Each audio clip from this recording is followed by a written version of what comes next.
Programme ریاست میں خوش آمدید ناظرین۔ گزشتہ سال حماس نے اسرائیل پر ایک حملہ کیا اور وجہ یہ تھی کہ جتنے دہائیوں سے اسرائیل نہتے فلسطینیوں پہ ظلم کر رہا اس کا ایک ری ایکشن تھا۔ اس کے جواب میں اسرائیل نے غازہ کے اندر باقاعدہ ایک نسل کشی شروع کر دی۔ 30,000 سے زائد فلسطینی جس میں بوڑھے بچے انڈسکریمنیٹلی انہوں نے وہاں پر کلنگز کی، ہسپتالوں تک کو نہیں چھوڑا۔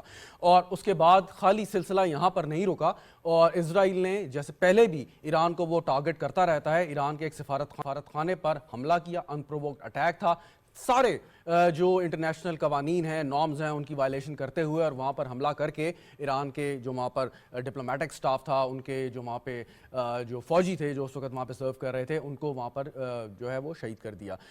بعد میں ایران نے ریسٹرینٹ کا مظاہرہ کیا کچھ عرصہ رمضان کے مہینے میں، اور گزشتہ روز جیسا کہ آپ نے بھی اس ٹی وی سکرینز پر اپنے دیکھا ہوگا، ایران نے پہلی دفعہ تاریخ میں اسرائیل پر اس طرح کا اٹیک کیا کہ 300 سے زیادہ میزائلز اور ڈرونز اٹیک، اگرچہ اس میں سے اکثر اسرائیل نے اپنے حامیوں اور اتحادیوں کی مدد سے ناکام بنائے، لیکن پھر بھی وہاں پر نقصان ہوا۔ اور اس کی ایک سمبولک ویلیو ہے، اور وہ یہ کہ اسرائیل جو ہے وہ ناقابل تسخیر نہیں ہے، اور ایسا نہیں کہ کوئی ملک اس پر حملہ ہی نہیں کر سکتا، جس طریقے سے اس نے اپنی حکمت عملی مڈل ایسٹ میں خاص طور پر اپنا رکھی ہے۔ اس کے بعد اسرائیل نے یہ بھی دھمکی دی کہ وہ ایران پر حملہ کرے گا یا ایران کے انٹرسٹ پر حملہ کرے گا، جس پر پوری دنیا سے یہ آواز آ رہی ہے کہ اس وقت ریسٹرین کا مظاہرہ کرنا چاہیے۔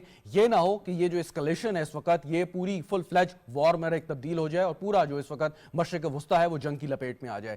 خالی اس میں ایران اور اسرائیل کا تنازع سامنے نہیں رکھنا چاہیے، بلکہ کچھ کانٹیکسٹ بھی واضح ہو جانا چاہیے۔ اس وقت یقیناً ایران کے خلاف اپنے انٹرسٹ کی بنا پہ امریکہ، یورپین یا اسرائیل کے دیگر اتحادی کھڑے ہیں، لیکن گزشتہ کچھ روز پہلے ایک خبر آئی، اور وہ خبر یہ تھی کہ حماس کے جس وقت جو رہنما ہیں اسماعیل ہنیہ، ان کی فیملی کو ایک گاڑی پر اٹیک کیا، ان کے 3 بیٹے، ان کے جو پوتے ہیں اس میں شہید ہوئے، اور آج کی خبر یہ کہ ان کی جو پوتی تھی وہ بھی اس حملے میں شہید ہوگی۔ اگر آپ اس کی تصویر دیکھیں تو آپ کو اندازہ ہو جائے گا کہ کس قسم کی ایک بروٹل مینٹیلٹی کے ساتھ یہ جو زائنسٹ اسٹیٹ ہے یہ اس وقت کام کر رہی ہے۔ ان کو انسانی جان کا کوئی کسی قسم کا وہ دراک نہیں ہے، اور جیسے انہوں نے فلسطین کے اوپر ایک جو پورے کا پورا قبضہ جما رکھا ہے اور اس کے ساتھ جس قسم کی وہ کارروائیاں کرتے ہیں وہ بھی ایک اپنی مثال آپ ہیں۔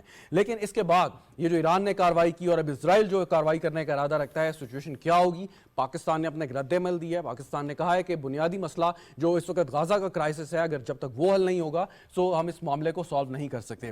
اس پر گفتگو کرتے ہیں، مجھے اسٹوڈیو میں جوائن کر رہے ہیں بریگیڈیئر مسعود احمد صاحب، دفاعی ترجمان سر، آپ کا بہت بہت شکریہ۔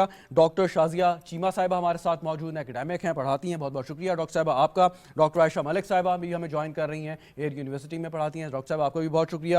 جمیل احمد خان صاحب سابق سفیر ہیں، وہ ہمیں ویڈیو لنک پہ جوائن کر رہے ہیں، سر تھینک یو سو مچ، آپ کا بھی ہمیں آپ نے جوائن کیا۔ بریگیڈیئر صاحب آپ کے پاس آتا ہوں، سب سے پہلے بتائیں کہ یہ اب جو سچویشن ڈیولپ ہو گئی ہے یہ ایسکلیٹ کرے گی، یا آپ کے خیال میں جو اس وقت طرح سے عالمی برادری کی کوشش یقیناً ہوگی کہ یہ مزید آگے نہ بڑھے، سو یہ سب سائڈ ہو جائے گی؟ آپ کیا کہیں گے؟ ابھی دیکھیں اس میں آلدو انٹرنیشنل کمیونٹی کی کوشش ہے، امریکہ کی کوشش ہے، اور جس طریقے سے ابھی بات ہوئی ہے G7 کنٹریز نے بھی بات کی ہے، وہ اسکلیشن کو روکنا چاہتے ہیں، لیکن اسرائیل نے ایسے کوئی کمٹمنٹ نہیں دی ہے۔ ان کے پریزیڈنٹ نے اب ریسنٹلی آج ہی کہا اس نے کہ ہم اس کا ڈیسیجن ایکشن لیں گے، لیکن اپروپریٹ ٹائم میں ہماری مرضی پہ ہوگا۔ وار کیبنٹ کی ان کی میٹنگ ہو چکی ہے، لیکن انہوں نے ڈسکلوز نہیں کیا what decision they were taken. میرے اپنی جو پرسنل اسیسمنٹ ہے، لائکلی چانسز ہیں کہ یہ ریٹیلیٹ اسرائیل کرے گا، لیکن اس میں دے ول ٹرائی، کوشش ان کی یہی ہوگی وہ اس کو سرپرائز اچیو کریں۔ میرے ٹارگٹس ہو سکتے ہیں ان سائڈ ایران بھی ہو یا آؤٹ سائڈ ایران ہو، تو اس میں پاسبلٹی ہے دے ول اسٹرائک اس میں۔ ٹھیک، ڈاکٹر شازیہ آپ کیا کہیں گی کہ اسرائیل کا رسپانس اس پہ کیا ہوگا، اور پھر اگین اگر کوئی ایسا رسپانس ہوتا ہے تو ایران کے پاس بھی ایک رائٹ ہوگا کہ وہ اس پہ ریئیکٹ کرے؟ اسرائیل کا رسپانس تو ایگریسو ان کے اپنے پوائنٹ آف ویو سے ہونا چاہیے اور ہوگا، لیکن سوال یہ پیدا ہوتا ہے کہ اسرائیل کبھی بھی اکیلے کچھ بھی نہیں کر پایا ہے۔ اس کے پاس جتنی ویسٹرن سپورٹ ہے اس حساب سے ہی وہ اس کی ساری طاقت ہی اس میں ہے، اور ویسٹ میں اگر ہم دیکھیں تو امریکہ کے علاوہ باقی لوگ جو ہیں اس کے سائلنٹ پارٹنر ہیں۔ امریکہ جو ہے وہ اوورٹلی کہتا ہے کہ میں ساتھ کھڑا ہوا ہوں اور اسرائیل میری ریڈ لائن ہے، اور امریکہ نے ہی، یو ایس نے ہی اس کو کہہ دیا ہے کہ ریسٹین کرو۔ اب چونکہ ایران نے کہا ہے کہ یہ مجھے کرنا تھا کیونکہ मफादात जो हैं उसका नुकसान हुआ, हमें अपना एक सिंबॉलिक इसको दिखाना था, इससे ज़्यादा ना हम इसे बढ़ाना चाहते हैं ना हम इसे एस्केलेट करना चाहते हैं, तो हम सबको रिस्ट्रेन करना चाहिए। तो यूएस का इसराइल की सपोर्ट ना करना इस सिलसिले में बेशक ये क्लीशेड होगा, लफाजी की सेंस में ही होगा, लेकिन उसके अपने इंटरेस्ट को सेव करने के लिए भी है। मिडिल ईस्ट में उसकी अपनी इतनी प्रेजेंस है, उसके अपने इतने ठिकाने हैं कि अगर वो एक्सेस ऑफ रेजिस्टेंस को टच करता है तो वो सेफ नहीं रह सकता है। और अभी भी ये बात भी बिहाइंड द सीन है कि इस हमले के लिए भी ईरान और यूएस की जो है वो कम्युनिकेशन रही है, जो है कोवर्ट कम्युनिकेशन रही है कि ईरान अटैक करेगा और अमेरिका के ठिकानों पे अटैक नहीं वो करेगा। लेकिन इसराइल इस चीज़ को बढ़ाना चाहता है। नेतन्याहू तो डे 1 से इस चीज़ को एक्सेलरेट करना चाहता है और इस जंग को वो जितना बढ़ाएगा उसकी अपनी रेलेवेंस उतनी बढ़ेगी। That's true. इस पे आते हैं डॉक्टर आयशा, अब जब इजराइल ने अटैक किया सिफारत खाने पे, तो उसमें 8 से 10 के करीब जो फिगर आई वहाँ पे इरानियंस जो थे वो जाँ बहक हुए। मतलब जो स्केल है या जो डैमेज है, अगर ह्यूमन लाइफ को आप मद्देनजर रखें तो ईरान का ज़्यादा हुआ। ईरान ने अटैक किया, आपने एक तरफ क्लेम करते हैं जी कि हमने ऑलमोस्ट 100% जो है उनके ड्रोन्स और मिसाइल्स जो हैं वो उनको नकारा बना दिया हवा में। सो एक सिंबॉलिक उसकी एक वैल्यू है। अगर डैमेज के ऊपर जाएं तो इजराइल का तो उतना नुकसान नहीं हुआ जितना ईरान का हुआ। तो फिर इजराइल की अगेन रिटेलिएशन क्या मैटर करती है? हाँ, thank you so much Shahzad. मेरा ख्याल है कि ये जिस तरह एक्सपोज करता है इंटरनेशनल सिस्टम की हिपोक्रेसी को, क्योंकि इसराइल का उस कदर नुकसान नहीं हुआ। हम 7 अक्टूबर भी देखें और उसके बाद रिटेलिएशन भी देखें, तब भी Israel did not get so much damage as much as it is damaging the others. तो लेकिन जो नैरेटिव बिल्डिंग है बाय द वेस्टर्न वर्ल्ड और जिस तरह इसराइल के साथ सपोर्ट एक्यूमुलेट हो रही है फ्रॉम द वेस्टर्न वर्ल्ड, वो बहुत ज़्यादा of course it's very concerning. उसमें ईरान ऑफ कोर्स ख़ित्ते में एक बहुत इंपॉर्टेंट हैसियत रखता है। उसने बहुत ज़्यादा बिल्ड अप किया है अपनी पॉलिटिकल पावर को, अपनी डिप्लोमेटिक पावर को, और उसके साथ साथ ऑफ कोर्स अपने मिलिट्री एग्रेसिव विंग्स को भी। तो एक्सेस ऑफ रेजिस्टेंस जो है वो ऑफ कोर्स उसको बहुत प्लॉजिबल डिनाइबिलिटी से उसको कवर तो करता है, लेकिन ईरान की जो पावर है वो बहुत ज़्यादा ऑफ कोर्स बड़ी क्लियर है रीजन में। लेकिन लेजिटिमेसी का इशू है, जो आप भी कह रहे हैं कि आखिर ईरान को जितना डैमेज हुआ है वो इसराइल से ज़्यादा है, लेकिन उस तरह का रिस्पॉन्स क्यों नहीं आया इंटरनेशनल कम्युनिटी से? वो मेरे ख्याल है सिर्फ इसीलिए है क्योंकि आज मैं यही बात कर रही थी कि Iran is a rogue state and despite the fact कि Israel is an occupant, Israel एक कॉलोनाइजर है। Rogue state according to the international community, exactly. तो वो लेबल जो है वो एक्चुअली उसकी legitimacy it tells a lot. Right. Ambassador साहब, अभी डॉक्टर शाजिया साहिबा ने नेतन्याहू के बारे में जिक्र किया और आप मेरे से बेहतर जानते हैं कि गुज़िश्ता कुछ अरसे से उनका पॉपुलैरिटी ग्राफ जो है वो रॉक बॉटम है।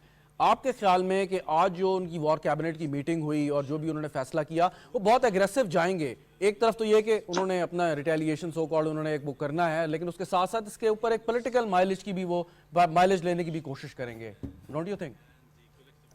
जी हाँ, वो अपने ऊपर जो दाग धब्बे लगे हुए हैं, जो इल्जामात हैं, उनको भी चाहेंगे कि वो मुदम हो जाएं और कुछ अरसे के लिए उससे उनका छुटकारा मिल जाए। और दूसरा जाहिर है पॉलिटिकल माइलेज, पॉलिटिकल लीडर है, पॉलिटिकल माइलेज लेना चाहेगा। और तीसरी बात यह है कि एक शिद्दत पसंद लीडर है, और क्योंकि शिद्दत पसंद लीडर है तो वो शिद्दत पसंदी को ही आगे बढ़ावा देगा, जो कि उसको तीनों मकासद पूरे कर देगा। एक तो यह है कि जो उस पर जो इल्जामात हैं करप्शन के, बाकी इल्जामात हैं, उसको मदम करने के लिए।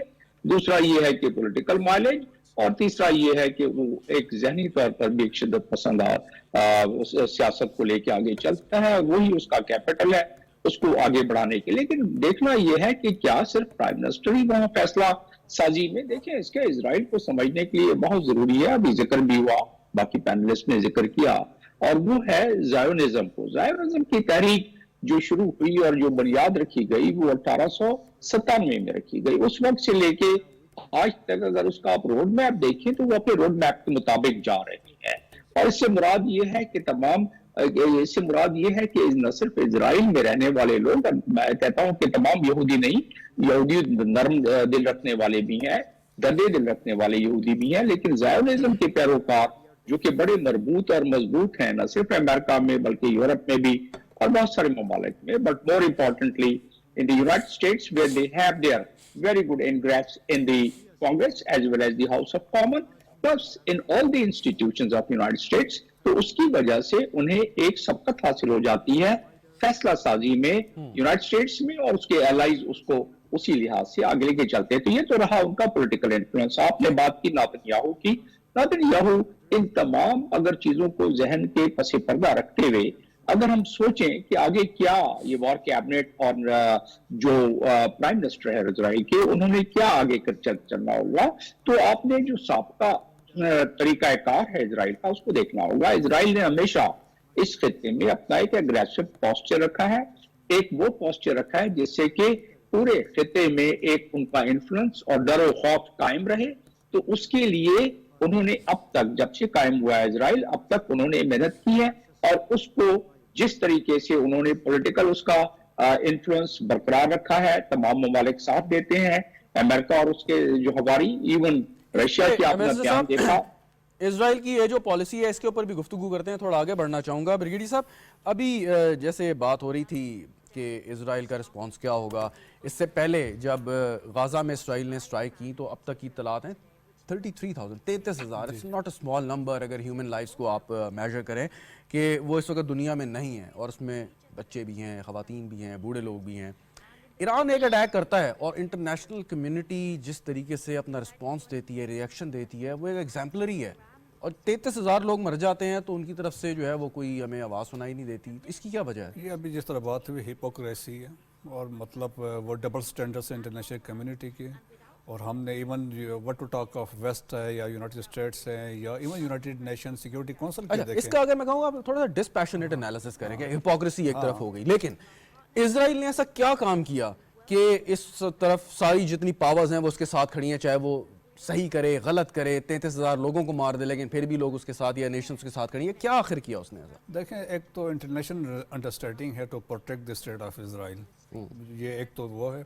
सेकंड, विद इन अमेरिका में इजरायली जो जीव्स हैं वो लॉबी बहुत बड़ी स्ट्रांग है, चाहे वो किसी भी सूरत में वहाँ पे मौजूद। कैसे हुई वो, मतलब कैसे? मतलब वो इन्फ्लुएंस करते हैं, चाहे वो मीडिया इंडस्ट्री में है या बाकी इंडस्ट्रीज में बैठे हैं, किसी चीज़ में भी है, whether there the congressman है, सेनेटर्स हैं, दे एक्सरसाइज इन्फ्लुएंस है उनका वहाँ पर बहुत ज़्यादा। अभी इलेक्शंस होने जा रहे हैं, नवंबर में इलेक्शंस होने हैं, तो बाइडन के लिए बहुत मसाइल है, तो दैट्स वाई उनका फोकस इस बात मेरा पॉइंट जो है ना वो, डॉक्टर साहब आप इस पर जिक्र करें कि मेरा पॉइंट ये है कि क्या ईरान के पास या बाकी जो एंटी इजराइल लॉबीज हैं उनके पास कम पैसा है? मतलब they are rich nations, oil rich हैं, मतलब वो भी कर सकते हैं, इन्वेस्ट कर सकते हैं। वजह क्या है कि डिफरेंस आ जाता है कि हमेशा वो उसको इजराइल को प्रेफर करते हैं? इस वजह को हमें खोजने के लिए कोल्ड वॉर को समझना पड़ेगा और वहाँ तक फिर वापस जाना पड़ेगा। बात यह है कि जो नैरेटिव के ऑपरेटर्स हैं वो सारे के सारे ग्लोबल नॉर्थ के हाथ में हैं, और एपेक जो है, इसराइली लॉबी जो है, वो उसको फंडिंग प्रोवाइड करती है, जहाँ जहाँ हो सकता है करती है। सारी की सारी अमेरिकन सेनेट जो है वो एपेक के, और ख़ुद उन एनालिस्ट का कहना है, हम नहीं कह रहे हैं, उनके पेरोल पे है। मतलब ये कह सकते हैं आसान लफ्जों में कि इजराइल ने दुरुस्त जगह पे इन्वेस्टमेंट की है। इसराइल ने एक ऐसी जगह पे इन्वेस्टमेंट की हुई है जहाँ पे उनका गठजोड़ बनता है। मैं उससे आइडियोलॉजिकली भी और अदरवाइज आइडियोलॉजिकली बनता है। मसला सिर्फ ये है कि आज हम ये देख रहे हैं कि दुनिया के दोनों पोल इस तरह से डिवाइड हो गए हुए हैं कि एक ब्रिक्स कंट्रीज़ हैं जो कि अपने प्रॉब्लम्स को इतने दहाइयों से समझते हुए अब उनको एड्रेस करना चाह रहे हैं। तो अब हम क्लियरली समझ सकते हैं कि दुनिया के दूसरे हिस्से में कौन है और हमारे प्रॉब्लम क्या हैं। और दूसरी तरफ हमें नज़र आता है ग्लोबल नॉर्थ, जिनके जो न्यो लिबरल्स और न्यो कॉन्स हैं वो आज भी पूरी दुनिया को कॉलोनाइज करना चाहते हैं। और जब आपने कॉलोनाइजेशन करनी है और उसको न्यो लिबरल फिलॉसफी के अंडर करनी है, इस तरह नहीं करना है कि अब हम जाएंगे और जाके हम कॉलोनाइज कर लेंगे साउथ एशिया को या अफ्रीका को। तो अब उनका उसका डिज़ाइन थोड़ा सा डिफरेंट है, और उस डिज़ाइन के लिए हमारे पास, जब तक रशिया और चाइना के पास अपनी सैटेलाइट ऑपरेटर्स नहीं होता, जब तक हम अपना मीडियम और मीडिया खुद से बना नहीं सकते। आपने देखा होगा आरटी बंद है, हम एक न्यूट्रल वो अल जज़ीरा बंद है, हमें फ़र्क नहीं पड़ता है कि आप यूक्रेन जो है वो रशिया और यूक्रेन, हम तो उसको न्यूट्रलिटी से ही देखेंगे। लेकिन ये कंट्रोल जब तक उनके पास रहेगा और उस कंट्रोल को चलाने का ऑपरेटर्स उनके पास रहेगा, ये सारी दुनिया के अंदर ये थोड़ा सा अगर unrest रहेगा। डॉक्टर आयशा अगर इसी बात को आगे बढ़ाऊं और आइडियोलॉजिकल जो उनकी एक हार्मनी है, अलाइनमेंट है, उस पर बात करें। सो इस वक्त जो तारीख के पस मंजर में सबसे बड़ा दुश्मन जो हमें ज्यूज के नजर आते हैं वो तो नाजीज हैं जो उन्होंने किया, और अगेन वो भी एक दोस्त हैं अब दोस्त हैं, लेकिन मैं माजी की बात कर रहा हूँ, वो भी उस ग्लोबल नॉर्थ का हिस्सा रहे हैं। सो फिर ये रीअलाइनमेंट या ये चीज कैसे हो गई कि मतलब उन्होंने ऑल द वे जाके मुसलमानों को टारगेट करना शुरू कर दिया? मैं अपना फेवरेट ओपिनियन दूंगी इस पे, और वो ये है कि जो मैं हमेशा कहती हूँ कि डेमोक्रेसी की जंग है, डेमोक्रेटिक वर्सेस ऑटोक्रेटिक रिजीम्स की जंग है। जो इस वक्त का कॉन्फ्लिक्ट है, हमें ये समझने की जरूरत है कि दुनिया 400 साल पहले जो मॉडर्निटी को एक्सपीरियंस कर चुकी है, it's a modern world, it's a modern conflict. इसके अंदर जितनी मॉडर्निटी की एस्टेब्लिशमेंट्स हैं, B it nation state, B it international law, B it global governance system of peace and justice, तो वो सब इस वक्त चैलेंज्ड हैं, लेकिन उसमें लेजिटिमेसी सिर्फ उनके पास है जो इंटरनेशनल डेमोक्रेसी को, इंटरनेशनल डेमोक्रेटिक नॉर्म्स को और रूल बेस्ड ऑर्डर को उसके कंप्लायंट्स हैं। तो हमें ये समझने की जरूरत है कि इसराइल क्योंकि कंप्लायंट है by the western world and in the western world, तो ऑफ कोर्स उसके पास लेजिटिमेसी है। अच्छा, लेकिन इसको थोड़ा सा अगर डिसाइफर करें और आसान लफ्जों में कि एक तरफ एक रियलिटी है कि 33,000 लोग आपने मार दिए, इनडिस्क्रिमिनेटली आपने मारे वहां पे, आपका जो भी उस पे नैरेटिव है या जो भी आपका उस पे जो खदशात हैं या जो आपका आर्गुमेंट है, लेकिन एक रियलिटी है कि 33,000 लोग इस वक्त दुनिया में नहीं रहे आपकी इस एग्रेसिव पोस्चरिंग और आपकी हिकमत अमली की वजह से। उस पे फिर आप क्या करेंगे? जितना मर्जी हिस्टोरिकल पर्सपेक्टिव में आप चले जाएं, लेकिन एक रियलिटी तो सामने है। लेकिन आप देखें कि मासेस का रिस्पांस उस पर बहुत स्ट्रांग है। जो वेस्टर्न वर्ल्ड के भी मासेस हैं, उनका रिस्पांस बहुत, पब्लिक का रिस्पांस बहुत स्ट्रांग है। ये तो लीडरशिप की वॉइसेस जो हैं, maybe they are hypocritical, फिर मैं उसी आर्गुमेंट पे बार बार चली जाती हूँ कि हिपोक्रेसी है, और उस तरह से वो वॉइस मासेस को तो उस तरह से, अब हमारे पास सिर्फ चेंज का एजेंडा नहीं है, चेंज का agenda is a global agenda, और चेंज का एजेंडा जो है वो एंड ऑफ कोल्ड वॉर के बाद से स्टार्ट ट्रिगर ऑफ हुआ है। लेकिन अनफॉर्चुनेटली हम रिग्रेसिव पॉलिटिक्स पे गए हैं। चेंज ने कुछ बहुत प्रोग्रेसिव चेंज नहीं लाया है, चेंज एक्चुअली रिग्रेसिव चेंजेस ला रहा है, और फिर हम आइडियोलॉजिकल पॉलिटिक्स की तरफ, फेथ बेस्ड पॉलिटिक्स की तरफ, और नेशनलिज्म बेस्ड पॉलिटिक्स की तरफ, और उसके बाद फिर आई डोंट नो ये रीजनल बेस्ड पॉलिटिक्स की तरफ जा रहे हैं। एक मिनट जी क्विकली, कि ये जो रूल बेस्ड ऑर्डर की बात हो रही है और ग्रेटर गोल की बात हो रही है, ये सब सेल्फ सर्विंग है, और अब ये दुनिया, आधी दुनिया को ये समझ में आ गया हुआ है कि ये सेल्फ सर्विंग है। आपकी डेमोक्रेसी भी डेमोक्रेसी नहीं है जब तक कि वो भी कॉर्पोरेट फंडेड है। आपके डिसीजन भी आइसोलेटेड डिसीजन नहीं है, इंडिविजुअल डिसीजन नहीं है, वो भी कहीं बैठकर आपसे दिलवाए जाते हैं। तो अब हमें बेवकूफ बनाना थोड़ा सा मुश्किल हो गया है। तो अब गवर्नेंस सिस्टम पे आप हमें टारगेट नहीं कर सकते हैं कि हम एक रोग स्टेट हैं या हमारे पास आपका डेमोक्रेटिक डिजाइन नहीं है। तो वेस्टर्न डेमोक्रेसी हमें चाहिए भी नहीं है, बहुत से मुल्कों को नहीं चाहिए, और वो बहुत अच्छे तरीके से सर्वाइव कर रहे हैं। I just wanted to add the point. Right, ambassador साहब, अब आप ये फरमाइएगा कि ये जो अटैक हुआ इजराइल की तरफ से, अब धमकी आई, आई डोंट नो कि वो क्या कैसे रिस्पॉन्ड करते हैं। सो मिडिल ईस्ट में आप एक और बड़े पैमाने पे फुल स्केल कोई आप ये कॉन्फ्लिक्ट देख रहे हैं, और इसका नुकसान हम जैसे ममालिक पे क्या होगा? मिसाल के तौर पे एक आसान सी चीज़ समझ आती है कि ऑयल प्राइसेस बढ़ जाएंगी और पाकिस्तान जैसे ममालिक पर इसका बहुत बुरा असर पड़ेगा। जी, पाकिस्तान जैसे ममालिक इसका मुतहम्मिल नहीं हो सकते, क्योंकि माशी तौर पर वो ममालिक जिनकी मईशत मकदूशियत की तरफ चली गई है, जैसा कि पाकिस्तान है, तो वो अपना एक और ज़रब बर्दाश्त नहीं कर सकते। जैसा कि ऑयल प्राइसेस की बात, जैसा कि कमोडिटीज जितनी भी हैं उसके मामलात, और जैसा कि यहाँ जो जियोपॉलिटिकल मंजरनामा फिर चेंज होगा, जिसमें आपने अपने पड़ोसी को भी देखना है कि वो उसके इंटरेस्ट को हमारे तरफ से या हमारी वजह से किसी किस्म का कॉम्प्रोमाइज ना हो, और उसी तरीके से जो हमारे दूसरे इस खिते के हमारे बड़े अच्छे दोस्त हैं, चाइना हो गया और बाकी ममालिक, तो वो इस मामले में कहां तक साथ है। तो बात सिर्फ इतनी सी है कि इस खिते में पाकिस्तान तो जाहिर है जिस इस वक्त मायशी हालात हैं उसमें पाकिस्तान पे फर्क तो बहुत ज्यादा पड़ेगा, और लेकिन उसको बर्दाश्त करने के लिए पाकिस्तान अब जो, जैसे अभी सऊदी डेलीगेशन इधर आया हुआ है, और सऊदी डेलीगेशन से जो बातचीत पहले से चल रही है उसको देखते हुए कुछ इन्वेस्टमेंट की उम्मीदें, कुछ और दरवाजे खुलना, लेकिन क्योंकि इतना डेलिकेट बैलेंस करने की जरूरत पड़ जाएगी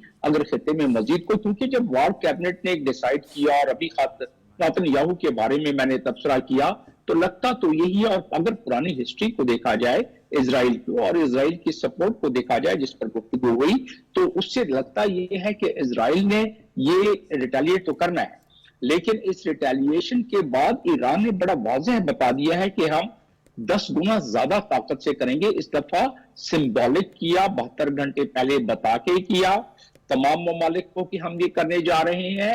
अक़वाम मुत्तहिदा के चार्टर आर्टिकल 51 के तहत किया, वियना कन्वेंशन को जहन में रखते हुए किया, लेकिन आइंदा हम 10 गुना ज्यादा। और उन्होंने पहली दफा जब अपनी सरजमीन ईरान के से अपने हमले का आगाज करके और इजराइल में पहुंचाया, तो ये साबित कर दिया कि वो वहां पहुंच सकते हैं। और इंटेंडेड नहीं था कि ज्यादा नुकसान हो, ना इंफ्रास्ट्रक्चर को नुकसान हो, ना सिविलियन पॉपुलेशन को नुकसान हो। सिर्फ वो अड्डे, उनके अस्करी अड्डे जो कि मकबूजा फलस्तीन में है, उसको टारगेट किया गया यहाँ। तो एक तो चीज ये रहा सवाल कि अगर ये बढ़ावा जिस तरह के उन्होंने रिटेलिएट किया, तो ईरान क्योंकि अपने कौम से वादा कर चुकी है, जिस तरह के उनके सुप्रीम लीडर ने 1 अप्रैल को जब उनके जर्नैलों को शहीद किया गया था, उसके बाद उन्होंने प्रॉमिस किया था कौम से कि हम इसका बदला लेंगे, तो उन्होंने ले लिया। इसी तरीके से 2020 में कासिम सुलेमानी को जब शहीद किया गया, तो उस वक्त भी ईरान ने कहा कि हम इसका बदला लेंगे, और उन्होंने 5 मिसाइल दागे अमेरिकन बेस पर, और अमेरिका ने उस पर रिटेलिएट उस वक्त नहीं किया क्योंकि उन्होंने अनाउंस किया था कि हम जरूर करेंगे। इजराइल का मामला दूसरा है, हालांकि अमेरिका उसको रोक रहा है, लेकिन अमेरिका कब तक उसको रोकेगा। 25 मिनट की जो गुफ्तगू बाइडन की नेतन्याहू के साथ हुई है कि आप इस वक्त रिटेलिएट और ना करें रिटेलिएट, लेकिन जो तारीख ने बताया है कि अमेरिका ऊपर ऊपर से या वैसे जो भी कहता रहे, लेकिन इजराइल ने अपनी जो मकासद हैं उसको हासिल करने के लिए, मैं इस वक्त उस तफसील में नहीं जाना चाहता कि अब्राहम अकॉर्ड क्या है, ग्रेटर इजराइल क्या है। अगर वो किसी कॉन्टेक्स्ट में आए तो उस पर भी तबसरा कर दूंगा ताकि इन चीजों को कनेक्ट किया जा सके। जी ब्रिगेडियर साहब, अब पाकिस्तान के इजराइल के साथ किसी किस्म के कोई सफारती ताल्लुकात नहीं हैं। ईरान के साथ हमारा ताल्लुक है, हमारा हमसाया है, हम ईरान से बात कर सकते हैं। ऑल्दो यानी इसमें पाकिस्तान का रोल आप क्या देखते हैं कि ईरान को हम कह सकते हैं कि फर्दर एस्केलेशन में आपका वो नहीं होना चाहिए? ऑलरेडी फॉरेन ऑफिस की ये अपील भी आई है दोनों फरीकैन से, उन्होंने कहा है कि तहम्मुल का मुजाहरा करें। देखें, पाकिस्तान की शुरू से जब से गज़ा वाली सिचुएशन क्रिएट हुई थी, पाकिस्तान का एम्फेसिस और इंटरनेशनल कम्युनिटी ये था कि एस्केलेशन इसमें नहीं होनी चाहिए और हमें इसको प्रिवेंट, फर्दर एस्केलेशन को प्रिवेंट करना चाहिए। और पाकिस्तान ने देखिए, जब 1 अप्रैल वाला जो इंसिडेंट हुआ, तो पाकिस्तान ने 2 अप्रैल को ये स्टेटमेंट दी थी। पाकिस्तान ने कंडेम किया और कहा कि इट इज़ अनएक्सेप्टेबल, और उन्होंने कहा था ये जस्टिफाइड बिल्कुल नहीं, इररिस्पॉन्सिबल है, ये उन्होंने कहा था। और इसके बाद देखिए पाकिस्तान ने और साथ ही ये भी अपना कंसर्न शो किया था कि इंटरनेशनल, स्पेशली जो यूनाइटेड नेशन सिक्योरिटी काउंसिल है, that has basically failed to implement its own resolution जो पास हुई हैं। अब देखें, सीज फायर की तो पास हुई है, वो इम्प्लीमेंट हो नहीं रही है। और इसके साथ साथ पाकिस्तान की ये भी ख्वाहिश है कि जी खित्ते में जो है अमन हो, और पाकिस्तान चाहता है कि इसके नेबरहुड में पीस हो ताकि तमाम लोग अमन के साथ रहें। लेकिन जिस तरीके से at the same time Pakistan ने यह भी मैसेज दिया है कि जो लोग इसराइल को कह रहे हैं कि वो स्ट्राइक करें, उनका डी एस्केलेशन होनी चाहिए। ठीक, तो वो इसमें पूरे इसमें फोकस किया। लेकिन इसमें एक चीज़ मैं ऐड करना चाहता हूँ कि इस सारे डेवलपमेंट से जो रिसेंट हुई है, तो उसमें जो we can draw some conclusion. देखें, एक स्ट्रांग डिफेंस और एक स्ट्रांग आर्मी की ज़रूरत, आर्म्ड फोर्सेस की ज़रूरत पेश अभी लगता है कि इसकी बहुत ज़रूरी है। सेकेंडली, पाकिस्तान के कंटेक्स्ट में आप इसको देखें, पाकिस्तान को मल्टीपल थ्रेट्स हैं, चाहे वो ईस्ट से हैं, वेस्ट से हैं, फिर इंडियन स्पॉन्सर्ड टेररिज्म है पाकिस्तान में, देयर इज़ आल्सो नेक्सस है इंडिया और इजराइल का अगेंस्ट पाकिस्तान है। तो उस पूरे सूरत हाल में मेरा ख्याल में पाकिस्तान ने, आर्म्ड फोर्सेस ने अपनी जो कैपेबिलिटी थी डिमॉन्स्ट्रेट किया है कि पाकिस्तान की अपने सोवरेनिटी पे, टेरिटोरियल इंटेग्रिटी पे there will be no compromise, जो हमने रिसेंटली वो हमने इसमें किया है। लेकिन इसमें एक अनफॉर्चुनेट जो डेवलपमेंट जो रिसेंटली हमने देखी over a period of time. एक सवाल है, सॉरी आपकी बात कर रहा हूँ, अभी आपने कहा इंडिया और इजराइल का नेक्सस अगेंस्ट पाकिस्तान। अब अगर ये मामला खुदा न खास्ता आगे बढ़ता है, खतरनाक होता है, एस्केलेशन होती है, तो पाकिस्तान को कहाँ खड़ा होना चाहिए? देखिए, ऑलरेडी आप कह रहे हैं कि नेक्सस है इसराइल का और इंडिया वो का। नेक्सस है, आज नहीं बहुत पहले से है, और ये पाकिस्तान के हिस्ट्री है रही है कि इवन प्रेसिडेंट मुशर्रफ ने कहा था कि वो जब जहाज़ आ रहे थे तो इनको इतला मिल गई थी, तो वो उनके प्लानिंग है, पाकिस्तान की न्यूक्लियर एसेट्स को टारगेट करना चाह रहे हैं। एक वर्स्ट सिनेरियो में मैं अब इससे निकल के बात करता हूँ कि हम फौज में एक जब अप्रिसिएशन करते हैं तो एक बात करते हैं, मोस्ट डेंजरस अप्रोच। आपने सारी चीज़ें वर्कआउट की हैं सबके, लेकिन एक चीज़ आपने कहा कि ये मुमकिन नहीं है तो वो हो जाता है। तो इस सूरत हाल में दिस लाइकली पॉसिबिलिटी है the worst scenario could be जो Israelis can go for the nuclear installation inside Iran. ये एक पॉसिबिलिटी है।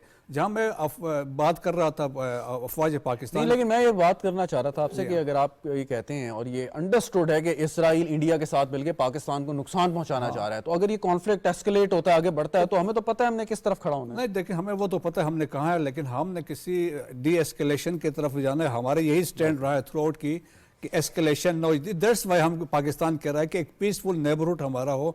हम किसी के साथ पार्टी नहीं बनना चाहते हैं, लेकिन सर्टनली इस्लामिक उम्मा के साथ यकीनन पाकिस्तान खड़ा होगा। और देखे, लेकिन ये है इंटरनेशनल कम्युनिटी में the national interest of the countries which matters, वो दैट इज वेरी इंपॉर्टेंट। सही। डॉक्टर साहब, डोंट यू थिंक कि ये एक टर्निंग पॉइंट है ईरान के लिए भी कि वो सैंक्शंस का शिकार है, आइसोलेशन का शिकार हुआ है, ऑल्दो कि उन्होंने किसी ना किसी तरह अपने आप को सर्वाइव करके रखा है because of the oil obviously, कि वो इस वक्त अपने आप को ट्रांसफॉर्म भी कर सकता है, कि एक अपॉर्चुनिटी है, क्राइसिस में भी कहते हैं ना एक अपॉर्चुनिटी पैदा होती है। डोंट यू थिंक कि अब ये टाइम हो सकता है या ट्रेडिशनल अप्रोच के साथ ही जाएंगे वो ट्रांसफॉर्म हो चुका हुआ है, और हमने ये देखा है कि सैंक्शंस जो है रशिया को ट्रांसफॉर्म कर दिया है।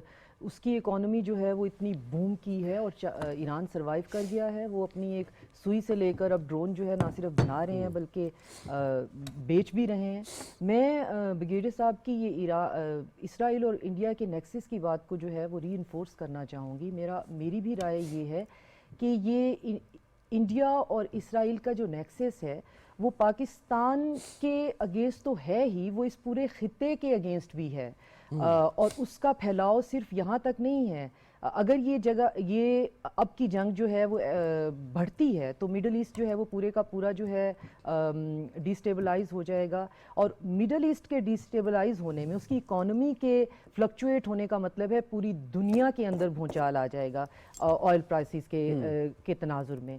और दूसरी तरफ इंडिया जो है एक और जगह पे भी इन्वेस्टमेंट कर रहा है इसराइल के आशीर्वाद से, वो है आर्मेनिया के अंदर, जो कि एक तरफ से आज़रबाईजान के बॉर्डर पे है, एक तरफ से ईरान के बॉर्डर पे है। और यूएस में इस वक्त बहुत शिद्दत से इस ख्वाहिश का इजहार किया जा रहा है कि क्यों ना ईरान पे हमला करके देख ही लिया जाए। आई मीन ये विशफुल थिंकिंग भी चल रही है, पता नहीं वो सेन माइंड्स की तरफ से है या नहीं। तो ये नेक्सस हम सिर्फ पाकिस्तान के हवाले से समझें तो डेफिनेटली हमें एक तो ये पता चलता है कि आपकी अगर फ़ौज मजबूत नहीं है तो हमारा हशर भी हेटी वाला हो सकता है।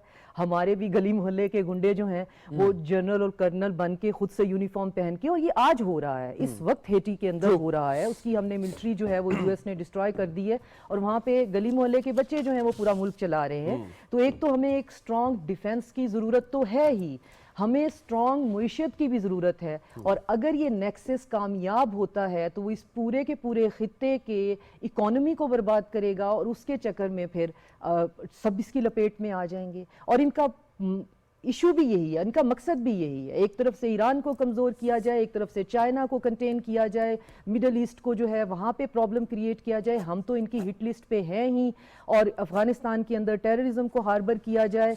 तो ये सब कुछ जो है वो इंडिया और इसराइल के मिलने से हो रहा है। और इंडिया जो है वो एक स्विंग स्टेट की तरह कहीं पे बैठ के डी डॉलराइजेशन की बात करता है और कहीं पे बैठ के वो चाइना को कंटेन करने के वादे करता है। तो हमारे लिए बहुत ट्रिकी सिचुएशन है। बिल्कुल।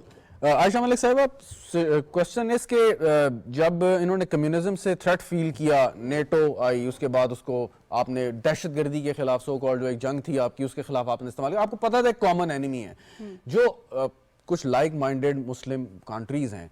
क्या हम एक दुश्मन भी ऐसा नहीं मुश्तरका ढूंढ पाए कि जिसके खिलाफ आप खड़े हो जाएं? जैसे बात कर रही हैं स्ट्रॉन्ग डिफेंस, एक तो स्टेट की इंडिविजुअल अपनी बात है, लेकिन अगर आप समझते हैं कि ये थ्रेट है, चाहे वो इजराइल हो चाहे दहशतगर्दी हो, जो सबके लिए मुश्तरका है, सो वहां पे हम इकट्ठे क्यों नहीं हो पाए अभी तक? हाँ, वो threat is always a good incentive to integrate. Of course वो साउथ एशिया में भी होता तो आज शायद इंडिया और पाकिस्तान जो है वो टेररिज्म के अगेंस्ट ही शायद इकट्ठे हो जाते, लेकिन थ्रेट इनको इंटीग्रेट कर नहीं सका, वो इसलिए कि जो मिडिल ईस्ट का और साउथ एशिया का रिलेशन है विद द वेस्टर्न वर्ल्ड वो बड़ा क्लाइंट वाला रिलेशनशिप है, तो हम बड़ा एक्टिवली क्लाइंट प्ले करते हैं और उसके बाद हमारा एलीट उनका एलीट जितना डायरेक्टली कनेक्टेड है एक दूसरे के साथ और हमारी पेरिफेरी और उनकी पेरिफेरी जितना डिसकनेक्टेड है एक दूसरे के साथ, तो ये स्ट्रक्चरल चीज़ें हैं, लेकिन ऑफ कोर्स उसकी बड़ी इंटरनल मैनिफेस्टेशंस भी हैं।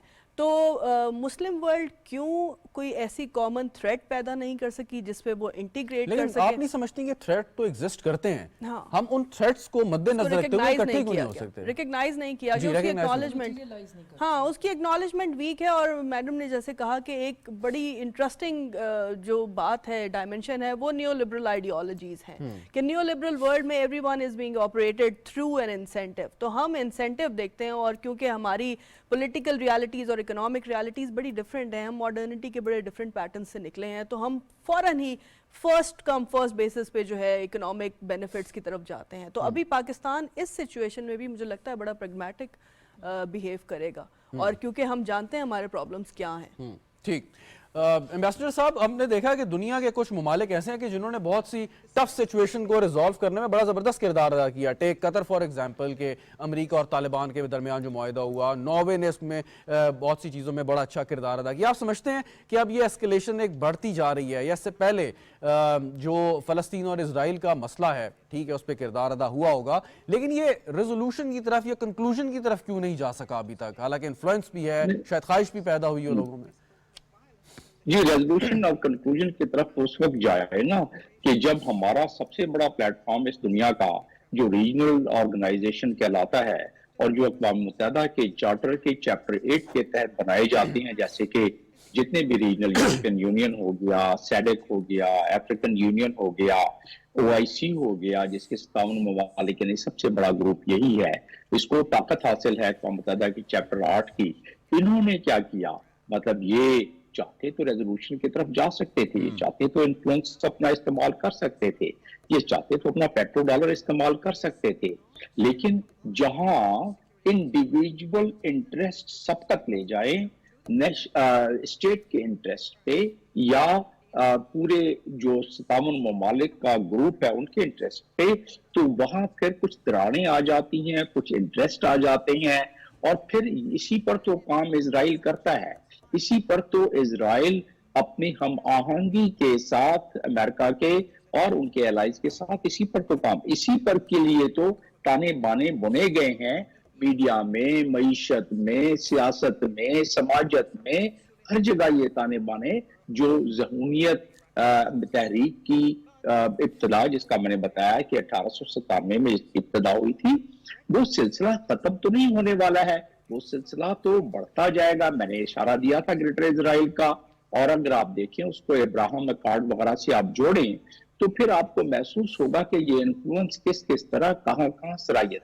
अब एक बड़ा सवाल मेरे जहन में और मुझ जैसे लोगों के जहन में पैदा होता है कि क्या हम 57 के 57 ममालिक, जो सबसे बड़ा ग्रुप मैंने बताया, क्या हम इस हैसियत में रह भी गए हैं कि हम किसी लिहाज से रेजोल्यूशन की तरफ इन्फ्लुएंस इस्तेमाल कर सकें, चाहे वो हम अपना इकोनॉमिक लेवरेज इस्तेमाल करें, पॉलिटिकल लेवरेज इस्तेमाल करें, या कोई और लेवरेज। लेकिन ऐसा नहीं, हमारे पास आर्टिकल 9 OIC का मौजूद है, हमारे पास आर्टिकल 10 OIC का मौजूद है, जिसमें कि बड़ी क्लियर दिया हुआ है कि जब इस किस्म के हालात हों मुस्लिम ममालिक में या मेंबर ममालिक में, तो उसमें फिर वो सरबराहान का इजलास एक्स्ट्राऑर्डिनरी बुला के उस पे हल तलाश किया जाता है। हमने फलस्तीन के मामले में, जो दुनिया का स्याह तरीन मामला है, दुनिया का खतरनाक तरीन मामला है इंसानियत के हवाले से, हमने उस पर ही एक सरबराह का इजलास बुला के और आमदन गुफ्तन दरखास्तन करके ना कोई बाइकआउट किया, ना कोई प्रेशर डाला, ना कोई और सिलसिला किया, क्योंकि इतने सारे इन्फ्लुएंसेस काम करते हैं इंडिविजुअल सरबराहान पर भी और ममालिक पर भी, कि जिसमें फिर वो न्यूट्रलाइज हो जाती हैं चीजें। तो फिर इसका मतलब ये हुआ कि अभी अगर हमने कोई ऐसी खतरात को देखते हुए उसका कोई तोड़ नहीं निकाला। तो मैं कभी कभी कहा करता हूं प्रोग्राम में कि 1 by 1 and turn by turn Netanyahu ने पाकिस्तान का नाम लेके कुछ कहा हुआ है, ये आपके गूगल पर मिल जाएगा, उसको देख लें तो अंदाजा हो जाएगा कि कोई हम भी उनकी फहरिस्त में ऐसे नहीं है कि हमें बख्शा जाएगा। लिहाजा हम तो, क्योंकि एक बहुत बड़ी हमारी ये कुव्वत है, जौहरी कुव्वत है, जिसकी वजह से ये जो नेक्सस है ये काम नहीं कर रहा है। इस नेक्सस को पता है कि दुनिया में क्या हो जाएगा अगर खुदा ना खास्ता ऐसी बात की तो। जी वेरी राइट। ब्रिगेडियर साहब, अब सवाल ये कि जैसे भी ये बात कर रहे थे कि हमारी एक पावर है और जिसकी वजह से एक डेटरेंस या रिस्ट्रेंट क्रिएट हो जाती है, लेकिन क्वेश्चन इज एक आर्गुमेंट होता है कि जी मौशी तौर पर आप बड़े ज़बरदस्त हो जाएं तो उसके बाद जो है दुनिया आपको जो है वो समझेगी, कंसिडर करेगी, किसी को जुर्रत नहीं होगी। लेकिन पॉइंट इस के मौशी तौर पे मजबूत होने में तो कई दहाइयाँ चाहिए, अगर कोई नहीं है मुल्क तो उसको तो टाइम लगेगा। उस वक्त तक आप ये सारे मजालिम, ये सारी चीज़ें बर्दाश्त करते रहेंगे या इसको अवॉइड करने का भी कोई तरीका मौजूद है? देखिए, अनफॉर्चुनेटली 77 ईयर्स तो गुजर चुके हैं ना, डिफरेंट गवर्नमेंट्स आए हैं, गुजर के अपनी बात नहीं कर रहे हैं, जनरल बात जनरल। मैं वैसे पाकिस्तान की बात करूँगा। आप देखिए, इकॉनमी की जब हम बात करते हैं, जब इकॉनमी हो तो इकॉनमी जब तक जिस तरह आपके पास इतफाक करते हो, स्ट्रॉन्ग इकॉनमी होगा तो there is link with the security and defence of the country.